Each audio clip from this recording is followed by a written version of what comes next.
Dek, Walid akan bimbing awak. Tak payah fikir banyak.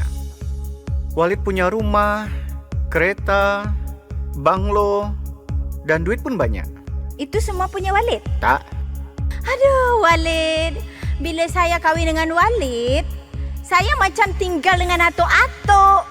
Lagi baik Walid dengan opa saja, nenek saya.